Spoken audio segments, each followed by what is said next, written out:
Shalom, selamat malam Bapak, Ibu, Saudara-saudari yang dikasihi Tuhan. Renungan firman Tuhan Pendeta Dr. Erastus Sabdono bersama saya Z Ferry malam hari ini berjudul Komitmen yang Bulat. Banyak orang Kristen berpikir bahwa Allah akan menolerir sikap orang-orang Kristen yang masih merasa memiliki diri sendiri dan berpikir bahwa secara bertahap dapat dimiliki oleh Allah sepenuhnya. Biasanya hal ini disebut sebagai proses. Ini adalah kesalahan yang dilakukan dan dimiliki oleh banyak orang Kristen yang sejak dulu. Kalau Yesus sudah membayar kita tunai, mestinya kita harus bersikap demikian, yaitu bahwa kita telah dimiliki oleh Tuhan, tidak secara bertahap, tetapi sudah secara sah sepenuhnya dimiliki oleh Tuhan. Kita harus berpikir bahwa kita telah dimiliki Tuhan sepenuhnya sejak kita mengakui bahwa Yesus adalah Juru Selamat dan Tuhan kita. Pendewasaan melalui perubahan menuju kesempurnaan memang harus melalui sebuah proses. Tetapi komitmen untuk dimiliki oleh Allah bukan suatu proses. Hal tersebut adalah komitmen yang tegas satu kali untuk selamanya. Banyak orang berpikir bahwa dirinya tidak bermaksud mengkhianati Tuhan dengan keadaan belum menyerahkan segenap hidupnya untuk Tuhan. Mereka berpandangan bahwa seiring dengan perjalanan waktu dan pendewasaan rohani, mereka akan dapat secara bertahap menyerahkan hidup sepenuhnya kepada Allah.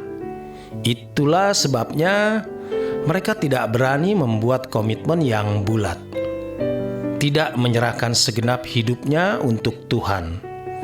Sikap seperti ini adalah tindakan penyerahan secara mengangsur atau bertahap. Mereka berpikir harus menunggu menjadi dewasa terlebih dahulu, baru dapat menyerahkan segenap hidup bagi Tuhan. Pada kenyataannya, mereka tidak pernah menjadi dewasa dan menyerahkan segenap hidup bagi Tuhan. Pada akhirnya, orang-orang Kristen seperti ini menjadi mangsa kuasa kegelapan. Kita harus menerima kenyataan bahwa kita telah dibeli dengan harga yang lunas dibayar. Ini berarti kita sudah tidak memiliki diri kita sendiri. 1 Korintus 6 ayat 19-20. Komitmen untuk menyerahkan diri segenap hidup bagi Tuhan seharusnya sudah dilakukan dengan bulat. Kita harus berani berkata, "Aku serahkan hidupku menjadi milik-Mu. Dunia bukan rumahku. Aku mau pulang ke surga. Aku mau hidup suci, hidup tidak bercacat dan tidak bercela. Aku hidup hanya mau melayani Engkau dan mengabdi kepadamu. Segenap hidupku adalah milik-Mu." Penyerahan diri seperti ini tidak boleh dilakukan secara bertahap, tetapi harus dilakukan dengan tuntas. Selanjutnya, proses pendewasaan membuat kita bisa memenuhi secara benar komitmen kita sesuai dengan standar yang dikehendaki oleh Yesus. Jadi, harus berkomitmen terlebih dulu, barulah mengalami proses pendewasaan. Seperti orang kaya di Matius 19 ayat 16 yang berkata, "Tuhan, apa yang harus aku lakukan supaya aku beroleh hidup yang kekal?" Tuhan menunjukkan jalannya bahwa untuk memiliki hidup yang berkualitas, ia harus menjadi orang yang menuruti hukum. Orang kaya tersebut harus taat pada hukum agar memiliki hidup yang kekal. Orang kaya ini ternyata bukan hanya kaya secara materi, melainkan juga saleh di mata masyarakat. di mata orang beragama. Orang kaya tersebut berkata bahwa dirinya sudah melakukan semua hukum dengan baik. Yesus tidak membantah. Hal ini menunjukkan bahwa Yesus mengakui bahwa dia sudah melakukan hukum. Tetapi ketika orang kaya tersebut menambahkan dengan pernyataan, "Apalagi yang kurang?"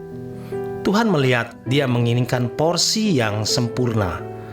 Maka Tuhan berkata kepadanya, "Jual segala milikmu, bagikan kepada orang miskin, datang kemari, ikutlah aku."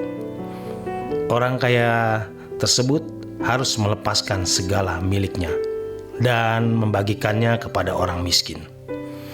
Tetapi ternyata ia tidak bersedia. Ia menolak dan pergi meninggalkan Yesus dengan sedih karena banyak hartanya. Seandainya orang kaya itu melakukan apa yang Tuhan perintahkan, apakah sekaligus ia menjadi sempurna? Tentu saja tidak. Untuk menjadi sempurna, bagaimanapun harus melalui proses. Seandainya orang kaya tersebut melakukan yang Yesus perintahkan, belum tentu ia dapat meninggalkan percintaan dunia di dalam hatinya. Orang kaya ini sudah hidup dengan gaya hidup dan cara berpikir seperti lingkungannya selama bertahun-tahun. Tidak mungkin ia bisa berubah dalam sekejap. Tetapi seandainya ia melakukan yang Tuhan perintahkan, Tuhan akan pimpin dia sehingga ia dapat terlepas dari percintaan dunia. Tetapi kalau ia menolak, proses pendewasaan menuju kesempurnaan tidak bisa berlangsung. Dalam Lukas 14 ayat 33, Yesus berkata, "Kalau kamu tidak melepaskan dirimu dari segala milikmu, kamu tak dapat jadi muridku." Ini berarti harus meninggalkan segala milik dengan berkomitmen dulu, baru menerima tuntunan Tuhan untuk hidup sesuai dengan kehendaknya. Dalam hal ini, dibutuhkan sikap yang militan dari seseorang untuk mengambil keputusan mengikut Yesus. Militansi seseorang ditunjukkan dengan kesediaannya melepaskan diri dari segala miliknya. Kalau seorang prajurit dunia bisa mengorbankan harta, keluarga, dan nyawa mereka untuk kaisar atau untuk raja dan negara atau kerajaan, mestinya orang percaya juga bisa mengorbankan segala sesuatu demi Tuhan dan kerajaannya.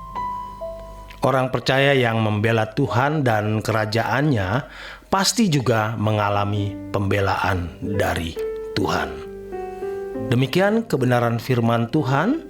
Selamat malam, selamat beristirahat. Tuhan memberkati.